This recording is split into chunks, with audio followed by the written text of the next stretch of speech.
Ocasio-Cortez has wasted no time in becoming deeply unpopular among voters in her home state of New York. A total of 33% of those polled said they liked Ocasio-Cortez. A whopping 44% did not. How did someone who's been in Congress only a few months turn off so many people and so quickly? As she explained on Twitter, Republicans, working in concert with that dastardly Fox News, quote, otherize and demonize anyone who isn't, quote, a white male. But let's go a little deeper for a second. What we have here is not simply a cynical excuse for personal failings, one we've heard 1,000 times from politicians, racism. What Ocasio-Cortez has given us instead is a litmus test for our souls. Litmus test for our souls. Litmus test for our souls. It's simple. When you agree with Alexandria Ocasio-Cortez, you are a good person. When you disagree with her, you are not. You're a racist, a bigot, a hater, a loathsome human being. You're a racist, a bigot, a hater, a loathsome human being. You're a racist, a bigot, a hater, a loathsome human being. First, we're going to consider AOC's views on children. She doesn't have any, and there's a reason for that. She cares too much. Her heart is too big. Her heart is too big. Watch her explain. Our planet is going to face disaster if we don't turn this ship around. And so it's basically like there's scientific consensus, there's scientific consensus, there's scientific consensus. Your math is fuzzy. That the lives of children are going to be very difficult. And it does lead, I think, young people to have a legitimate question. You know, is it okay to still have children?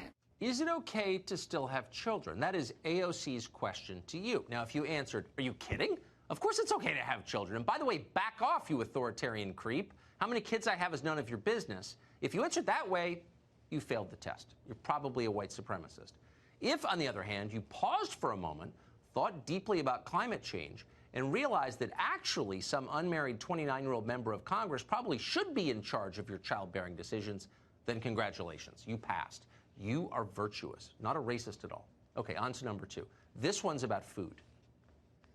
My Twitter mentions, I'm getting a lot of references about cow farts. Green New Deal, Green New Deal, cow farts. Yes. Can you explain that for us? We got to address factory farming. Maybe we shouldn't be eating a hamburger for breakfast, lunch, and dinner. Cow farts. Green New Deal, Green New Deal, cow farts. Maybe we shouldn't be eating a hamburger for breakfast, lunch, and dinner.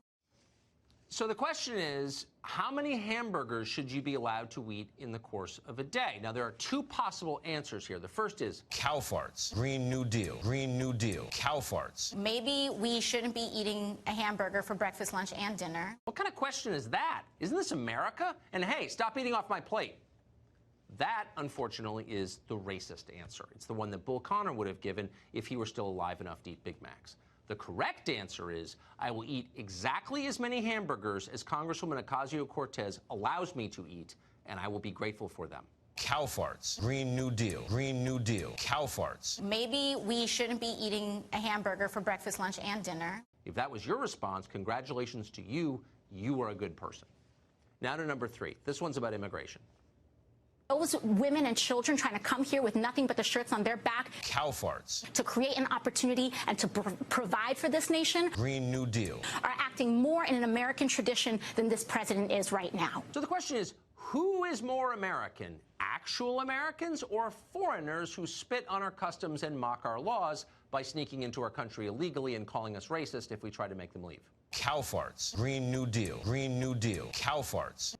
This is a tough one. Keep thinking. Okay, time's up. The answer is illegal aliens are the real Americans. Maybe we shouldn't be eating a hamburger for breakfast, lunch, and dinner. Duh. If you doubted that for a second, please hate yourself. You deserve it. And now for the final question on our test. This one is the Daily Double. See how you do. Criticisms of you is that your math is fuzzy. Cow farts. The Washington Post recently awarded you 4 Pinocchios. 4 Pinocchios. Your math is fuzzy. 4 Pinocchios. Cow farts. I think that there's a lot of people more concerned about being precisely, factually, and semantically correct than about being morally right. Morally right. Cow farts. 4 Pinocchios. 4 Pinocchios. Your math is fuzzy. Maybe we shouldn't be eating a hamburger for breakfast, lunch, and dinner. Factually correct. Now, this question gets right to the heart of it all. Are you one of those troglodytes who still cares about facts, about numbers and evidence and physical reality? Your math is fuzzy. It's 2019, man. Physics is just a preference. If you persist in being factually correct and continue to read books, speak in complete sentences, please know that you are committing racism. You, sir, are a bigot. And Congresswoman Ocasio-Cortez condemns you. She, by contrast, is morally right and utterly certain of it. On this test, that is all that matters.